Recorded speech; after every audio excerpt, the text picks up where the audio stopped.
ये मिट्टी से बनाया हुआ। हाँ। ये तो मैंने उसका डायग्राम आउट डायग्राम है, जैसे हाँ। हमारा हार्ट कैसे दिखाई देता है। हाँ। तो ये एक्सटर्नल स्ट्रक्चर है, उसी का ये बड़ा रूप है जहाँ पर हमारे वेंस और आर्टरी को दिखाया गया है। और यहाँ पर हम अगर हमको हार्ट को अंदर के पार्ट दिखाना है तो उसको एक सेक्शन काट करके कैसे उसके लाइन सेक्शन से उसके अंदर के जो चैम्बर्स होते हैं कैसे हम दिखा सकते हैं। यहाँ ये मिट्टी से मैंने इसको तैयार कर रखा है, यानी किसी कबाड़ को कैसे हम लोग यूज कर सकते हैं अपने टीचिंग में, और कैसे उनसे हम नए नए मॉडल बना सकते हैं जो बच्चों का एक जो साइंस के प्रति रुचि बढ़ा सकते हैं। ये हमारा सदैव प्रयास रहता है। प्लाज्मा में वाटर की मात्रा कितनी होती है?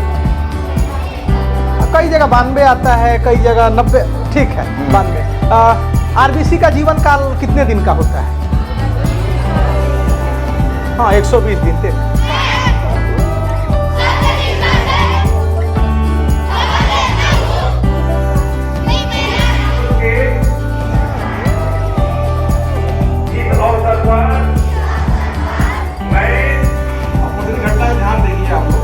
यहाँ हमारा जो कैंसर यहाँ हमने पानी में डाला, यहाँ ऊपर हमारा कौन सा माध्यम है? वायु हमारा कौन सा माध्यम है? नीरल है ना। और यहाँ हमारा पानी है, पानी हमारा सघन माध्यम है। तो बृहद माध्यम सघन माध्यम हमारा ये यहाँ माध्यम क्रिएट हो रहा है। तो यहाँ ये देख रहे हैं कि ये पेंसिल का जो यहाँ दिखाई दे रहा है कैसा है, यह थोड़ा सा यह मुड़ा हुआ है। तो ये अपवर्तन की घटना को क्या करता है, यह बताता है। नेजल कैविटी से स्लेश प्रसारित होता रहता है। अगर बाई चांस हवा के साथ में डस्ट पार्टिकल आया हुआ है, अगर अंदर जा रहा है तो वहां से स्लेश उसको क्या करता है, उसको रोक देता है, कोई पे चिपका देता है। क्रिया फायरिंग्स एक ऐसा भाग है जहां पर हवा और भोजन दूसरे को क्रॉस करते हैं। आप देख रहे हैं रोमांचन पोस्ट। हम इस समय सहवा कंपोजिट विद्यालय में हैं और इस समय हम खुर्शीद अहमद जो राष्ट्रपति पुरस्कार विजेता हैं उनके क्लास में जाएंगे, देखेंगे उनके पढ़ाने का तरीका कि कोई खुर्शीद अहमद कैसे राष्ट्रपति पुरस्कार विजेता हो जाता है। और जहां एक परिभाषा बना दी गई है कि जो कंपोजिट विद्यालय हैं, प्राइमरी विद्यालय हैं, वहां पर पढ़ाई बहुत कम होती है और प्राइमरी विद्यालय का नाम आते ही लोगों के भीतर एक नकारात्मक छवि बनती है। लेकिन देवरिया के कुछ ऐसे विद्यालय हैं जो लोगों के भीतर एक अच्छी छवि बना रहे हैं। और जिस विद्यालय में हम आए हैं वहाँ लगभग 18 गांव के लड़के आते हैं जो बेहद ही गरीब घर के हैं। और खुर्शीद अहमद का जो पढ़ाने का तरीका है, जो राष्ट्रपति पुरस्कार विजेता है, बहुत ही अचूक है। फिजिक्स केमिस्ट्री जिस तरह से या फिर वो बायो पढ़ाते हैं गजब का। मैं आपको क्लास में लेकर चलूंगा, दिखाऊंगा कि ये राष्ट्रपति पुरस्कार विजेता टीचर किस तरह से पढ़ाता है। और राष्ट्रपति पुरस्कार जो विजेता टीचर होते हैं उसमें यह है कि अगर आपके अंदर कुछ है और आपके आने से कोई विद्यालय बदला है और आपके अंदर कुछ ऐसा टैलेंट है तो आप खुद ही सरकार को भेजिए। फिर इनका इंटरव्यू होता है और फिर जाके इनके इंटरव्यू के बाद इनको राष्ट्रपति पुरस्कार विजेता के लिए चुना जाता है। तो हम इस समय देवरिया के उस कंपोजिट विद्यालय में हैं, सहवा विद्यालय में। तो जो पढ़ाने का तरीका है खुर्शीद अहमद का बहुत ही अचूक है। और जिस तरह से ये साइंस पढ़ा रहे हैं वाकई में गारंटी से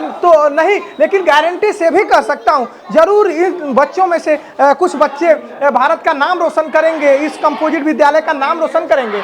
हम क्लास 7 में चल रहे हैं और आपको दिखाने की कोशिश करेंगे कि किस तरह से ये तमाम बच्चे हैं और ये जो टीचर हैं ये देखिए किस तरह से साइंस पढ़ा रहे हैं। और सारे ये बच्चे देखिए किस तरह से अपने अपने बुक निकाले हुए हैं और जो शरीर के महत्वपूर्ण पार्ट हैं उनको पढ़ाने की कोशिश खुर्शीद अहमद कर रहे हैं। देखिए ये तमाम वो बच्चे हैं, हम क्लास 7 में खड़े हैं और यही टीचर के पढ़ाने का तरीका है। ऐसा नहीं लग रहा है कि ये जो टीचर पढ़ा रहे हैं ये किसी प्राइवेट विद्यालय से कम पढ़ा रहे हैं। कौन ना पढ़ाना चाहे इस विद्यालय में। आइए हम आपको दिखाते हैं, सब कुछ विस्तृत ढंग से दिखाएंगे, जरा तरीका। श्वसन तंत्र की संरचना और उसके कार्य प्रणाली के विषय में अध्ययन करेंगे। श्वसन तंत्र शरीर का एक ऐसा भाग है जिसमें से वायुमंडल से ऑक्सीजन गैस लेते हैं और कौन सी गैस छोड़ते हैं?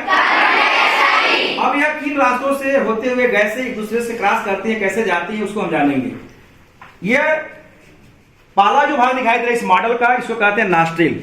नास्ट्रिल में ये अंदर की तरफ से छोटे छोटे रोम्स होते हैं और ये छोटे छोटे रोम्स जब हवा के साथ कोई डस्ट पार्टी चला आता है तो उसको क्या करते हैं, उसको फंसा देती है, रोक देती हैं। यह है नेजल कैविटी। नेजल कैविटी से श्लेष्म स्रावित होता रहता है। अगर बाई चांस हवा के साथ में डस्ट पार्टिकल आया हुआ है, अगर अंदर जा रहा है तो वहां से श्लेष्म उसको क्या करता है, उसको रोक देता है, वहीं पे चिपका देता है। फिर यह फायरिंग्स। फायरिंग्स एक ऐसा भाग है जहां पर हवा और भोजन एक दूसरे को क्रॉस करते हैं। यह है लायरिंग्स। लायरिंग्स को सौर यंत्र भी कहते हैं, वॉइस बॉक्स कहते हैं। यही से हमारा आवाज निकलता है। जैसे हम बोल रहे हैं, यहाँ हम जब मार रहे हैं तो आवाज में कोई परिवर्तन हो रहा है कि नहीं हो रहा, लेकिन शरीर के दूसरे हिस्से में कोई कहीं मार रहा है तो कोई परिवर्तन नहीं हो रहा। यह है ट्रैकिया। ट्रैकिया की लंबाई 10 से 12 सेंटीमीटर होती है। इसके ऊपर ये रिंग्स जैसी संरचना पाई जाती है जिसको कहते हैं ट्रैकियल रिंग्स। यह सी आकार की होती है, यानी अंदर की तरफ से इनकम्प्लीट और बाहर की तरफ से कंप्लीट। इनका काम होता है ट्रैकिया को पिचकने से रोकना। अब ट्रैकिया जाकर के फेफड़ों में खुलती है और वहां से डिवाइड हो जाती है, जैसे प्राइमरी ब्रांकस, सेकेंडरी ब्रांकस। इसमें इस तरह से 24 बार डिवाइड होने के बाद यह जाकर कुपिकाओं में खुलती है और वही कुपिकाओं में गैसों का आदान प्रदान होता है। दाहिने फेफड़े और बाएं फेफड़े में थोड़ा सा अंतर होता है। दाहिना फेफड़ा आकार में थोड़ा सा छोटा होता है और बायां फेफड़ा थोड़ा आकार में बड़ा होता है। इसका वजह यह है कि दाहिने फेफड़े और बाएं फेफड़े के बीच में जो गैप होता है इसको कहते हैं मीडियास्टेनम। इसी मीडियास्टेनम वाले भाग में हम लोग का हृदय यहाँ पर लोकेट करता है, जिसके वजह से इसका कुछ हिस्सा बाएं फेफड़े पर चढ़ा रहता है। इसलिए बाएं फेफड़ा थोड़ा आकार में छोटा और दाहिना फेफड़ा आकार में बड़ा होता है। दाहिने फेफड़े में 3 लोब होते हैं और बाएं फेफड़े में केवल 2 लोब होते हैं। तो अच्छा, ये दोनों फेफड़ों को सुरक्षा जो प्रदान करता है उसको कहते हैं हम लोग रिब्स। रिब्स की संख्या इधर भी 12 होती है और इधर भी 12 होती है। रिब्स का केवल काम होता है यहाँ पर इसको प्रोटेक्शन करना, लेकिन जब कभी भी हम सांस लेते हैं तो रिब्स में एक्सटेंशन भी होता है, फैलता भी है, सिकुड़ता भी है, यानी श्वसन क्रिया में भी रिब्स का काम यहाँ पर होता है। तो इस तरह से हम लोग देखें कि किस तरह से फेफड़े में वायु जा रही है। तो सबसे पहले कहाँ गई, नासिल में, फिर उसके बाद नेजल कैविटी में, फिर उसके बाद फाइरिंग्स में, फिर उसके बाद लायरिंग्स में, फिर उसके बाद ट्रैकिया में, फिर प्राइमरी। तो यही खुर्शीद अहमद सर हैं जो राष्ट्रपति पुरस्कार विजेता हैं। तो कोई खुर्शीद अहमद कैसे बनता है उसके पीछे एक लंबी प्रक्रिया होती है और हम देखते हैं कि कंपोजिट विद्यालय का नाम सुनते ही, प्राइमरी विद्यालय का, लोगों के भीतर एक नकारात्मक प्रवृत्ति आती है कि पढ़ाई नहीं होता होगा, वहाँ के टीचर कैसे होते होंगे। लेकिन मैं आपको बता दूं कि आपके भीतर जो ये प्रवृत्ति आती है, इसको प्रवृत्ति को आपको दूर होना होगा। लोग ये कहते हैं कि टीचर पढ़ाता नहीं होगा, लेकिन मेरा अपना खुद का मानना है कि वो टीचर वेल एजुकेटेड होता है, कंपटीशन से निकल कर आया होता है। और जब वो टीचर ऐसे पढ़ाता है, मुझे लग रहा है कि मैं कोटा या फिर किसी कंपटीशन वाले इंस्टीट्यूट में आके किसी टीचर से पढ़ रहा हूँ या देख रहा हूँ, क्योंकि मैंने भी फिजिक्स पढ़ा है, मैंने भी तैयारी की है। तो ये जो बच्चे हैं गरीब घर के, इनके जब गार्जियन साइकिल से या फिर किसी बड़े प्राइवेट विद्यालय से जब वो गुजरते हैं तो उनके भीतर ये एक भावना आती है कि काश मेरे पास पैसे होते तो मैं अपने बच्चों को किसी बड़े प्राइवेट विद्यालय में पढ़ाता। लेकिन आज वही फोर्स करके मैं बता रहा हूं कि वो गार्जियन खुश है। 18 गांव के बच्चे, 18 गांव के बच्चे, यस यस, वो खुश है कि खुर्शीद अहमद जैसे टीचरों से इनका बच्चा पढ़ रहा है। और ये कहीं भी किसी भी प्राइवेट विद्यालय के बच्चों से कम नहीं है। जिस तरह से ये शरीर के पार्ट को समझाकर पढ़ाते हैं और यही पढ़ाने का तरीका है जिससे राष्ट्रपति पुरस्कार आपको मिला है। तो ये देखिए किस तरह से हार्ड है। ये पंप के बारे में बता रहे हैं, कितनी बार धड़कता है, पेसमेकर क्यों लगता है और क्यों पेसमेकर की जरूरत होती है, बीपी क्यों बढ़ जाता है, और नसों के माध्यम से ये समझाने की कोशिश करते हैं कि किस तरह से कोलेस्ट्रॉल वगैरह जमता है। तो ये कक्षा 7 के बच्चे हैं।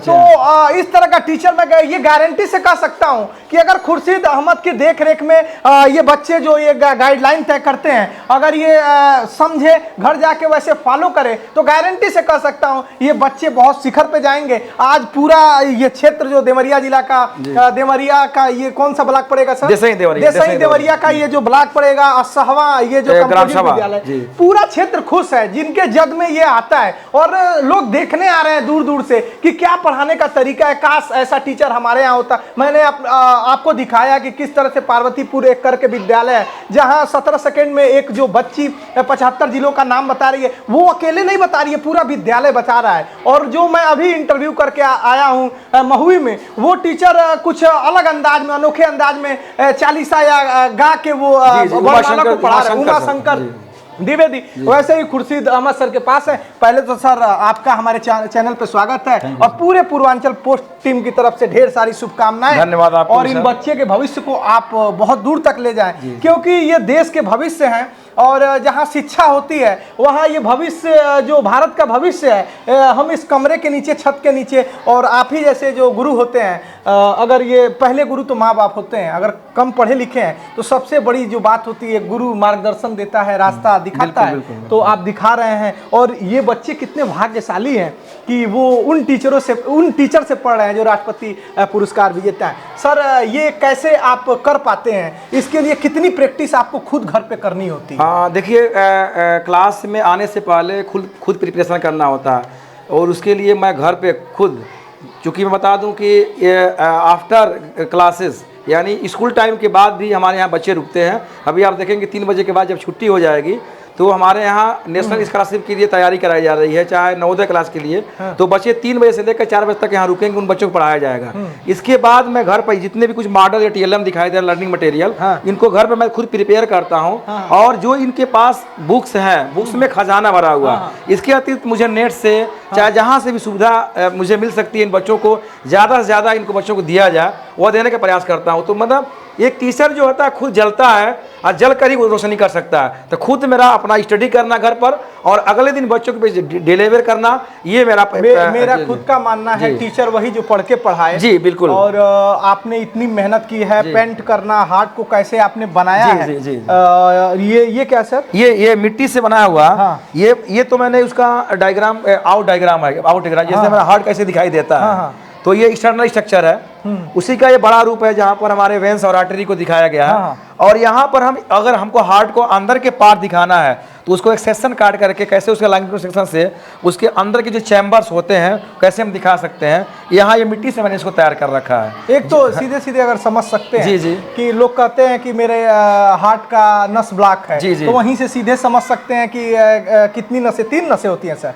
ये यहाँ जो हमारे हार्ट के जो बाईपास सर्जरी होती है। हाँ, यहाँ पर मैं यहाँ दिखाने प्रयास किया हूँ इस चैम्बर के द्वारा कि किस तरह से हमारे superior vena cava, inferior vena cava से ब्लड हमारे यहाँ इकट्ठा होता है। यहाँ मैंने वाल्व को दिखाया है कि ऊपर वाले यानी जो राइट आर्किल है और राइट वेंट्रिकल है, इनके बीच में जो वाल्व होता है, ट्राइकास्पिड वाल्व जिसे बोलते हैं, त्रिवलनी का पार्ट, किस तरह से वह काम करता है। फिर यहाँ मैंने वहाँ मार्क को दर्शाया है कि यहाँ ब्लड आने के बाद और ब्लड जो होता है जाता है प्यूरीफाई होता है फेफड़े में, फेफड़े प्यूरीफाई होकर फिर ब्लड यहाँ पर जो है लेफ्ट आर्किल में आया, फिर वहाँ से राइट वेंट्रिकल में गया, फिर यहाँ से ब्लड पंप होता है, पूरे बॉडी में सर्कुलेट होता रहता है। तो इस मिट्टी के द्वारा, जैसे कहने का मतलब है कि जो हमारे बच्चे होते हैं उनकी जो मेमोरी होती है वह 2 तरह की होती है, शॉर्ट टर्म मेमोरी और लॉन्ग टर्म मेमोरी।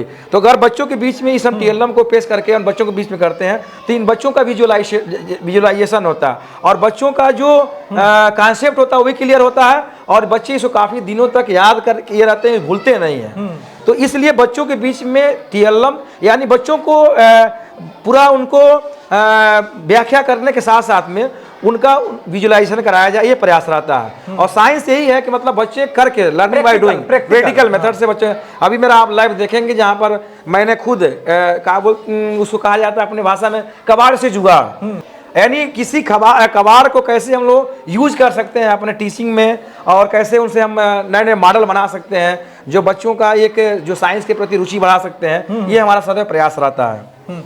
तो ये सर के पढ़ाने का तरीका है और जो हमारी एक परंपरा ही रही है कि आप प्रैक्टिकल पढ़ाएं, समझाकर पढ़ाएं तो वो दिमाग में ज़्यादा आता है ना। किसी चित्र के माध्यम से वैसे तो हम कल्पना करते हैं, लेकिन इस चित्र के माध्यम से आप बच्चों को ये पढ़ा पाते हैं कि इसका यहाँ उपयोग है, ब्लड ऐसे धमनी में जाएगा या फिर लेफ्ट धमनी का क्या काम है, राइट का क्या काम है। तो ये सारा कुछ है और कितना कुछ समझाया। कुछ बच्चों से हम बातचीत करेंगे, है ना। ये प्लाज्मा है, समझते हो प्लाज्मा क्या होता है? हाँ बोलिए। सामने हम आ जाते हैं। प्लाज्मा में वाटर की मात्रा कितनी होती है? कई जगह 92 आता है, कई जगह 90, ठीक है 92। RBC का जीवन काल कितने दिन का होता है? हाँ 120 दिन थे। तो उसकी उत्पत्ति कहाँ होती है? यहाँ कहाँ बनता है? कहाँ बनता है? हाँ अस्थि मज्जा। बोलिए। अस्थि मज्जा में। अस्थि मज्जा होता कहाँ है आप लोग बताइए? अस्थि मज्जा होता कहाँ? जो बोन है बोन के अंदर जो बोन है, तो बोन के अंदर ही तो है वो मज्जा। हाँ, तो उसी में बनता है ना वो। जो हमारे बोन्स हैं, जितने भी हमारे बोन्स हैं, खास करके जो हमारा ये फीमर बोन्स है, तो उसके अंदर जो मज्जा भरा हुआ है उसी के अंदर बनता है, उसका फॉर्मेशन होता है। बस सब और उसी का जो कब्रगाह है, जहाँ ख़त्म हो जाता है स्प्लीन है, जिसको तीली बोलते हैं, है ना, वहाँ ख़त्म हो जाता है वो आरबीसी। अगर ये सवाल है कि उसका जीवन काल 120 दिन है, तो जाहिर सी बात है कि 120 दिन में कहीं खत्म होता होगा। जी, जी। तो सर ने बताया यही सारी चीजें कंपटीशन में आती हैं, है ना। जब आप लोग आगे जाओगे, एसएससी की तैयारी करोगे, ये जो छोटी छोटी, ये मत समझो कि 7 के क्लास में है तो 7 के क्लास में है तो ये 7 टाइप का नहीं, कंपटीशन में आपको यही पूछने वाला है। ये बहुत ही बेहतर सर के पढ़ाने का तरीका है। और मैं पेसमेकर पूछ लिया था तो मैं बता दी, जो धड़कन होती है ना, ये जो हार्ट बीट, उसको चालू करने का या कहिए स्टार्ट करने का एक प्रक्रिया होती है। तो धड़कन कितनी बार धड़कता है हृदय? हाँ, धड़कन जब धड़कता है तो उस समय किस तरह की आवाज आती है? लब और डब की आवाज आती क्यों है?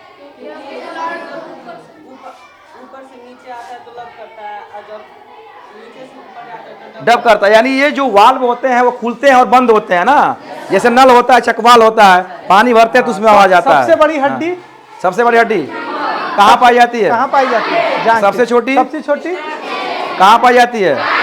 बॉडी में कुल कितनी हड्डियां हैं? छोटे बच्चों में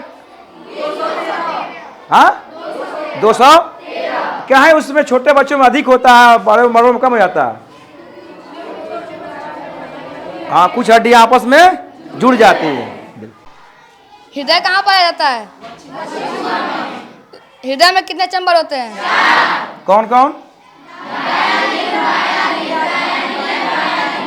और बाया नीले में ब्लड कैसा रहता है? बाया नीले में ब्लड कैसा बहता है? अशुद्ध। हाँ, शुद्ध होने के लिए कहाँ पर जाता है? और फेफड़े से फिर पूरी हाइप होकर कहाँ आता है? हृदय में आता है ना। हाँ हाँ। और सबसे बड़ी हड्डी कहाँ पाई जाती है? क्या नाम है उसका? सबसे पतली हड्डी? छोटी हड्डी। और शरीर में कितनी हड्डी होती है? और बच्चों में?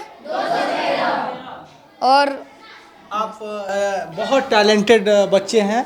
बड़े बड़े लोग हेजिटेशन में आ जाते हैं कैमरे पे, लेकिन ये बच्चे बहुत ही टैलेंटेड है। जब टीचर इतना टैलेंटेड हो तो ये पूछ लेना कि बच्चे कैसे हैं। बच्चे बहुत ही टैलेंटेड है। सर से आगे वाले क्लास में हम बात करेंगे। तो ये तमाम ये देश के भविष्य हैं, कैमरे से दिखाइए। और उम्मीद है कि यहीं से बच्चे कुछ ऐसा कमाल करेंगे कि हम फिर आएंगे। सर का पढ़ाने का तरीका हम देखने आए थे, सर को समझने हम आए थे। समझना क्या है, जब कोई राष्ट्रपति पुरस्कार पाता है तो अपने आप में एक समझ होता है। और तमाम प्रक्रियाओं और इंटरव्यू से सर गुजरे होंगे। तो ये पढ़ाने का तरीका है। आइए और भी क्लास में देखेंगे। सर बहुत ही गजब पढ़ा रहे हैं और बच्चे भी बहुत ही, मैंने कहा बच्चे 10 मिनट मेरे लिए रुक गए और ये घर जाएंगे अब इसके बाद। तो पढ़ाने का तरीका बहुत ही अनोखा है। आइए हम आगे वाले क्लास में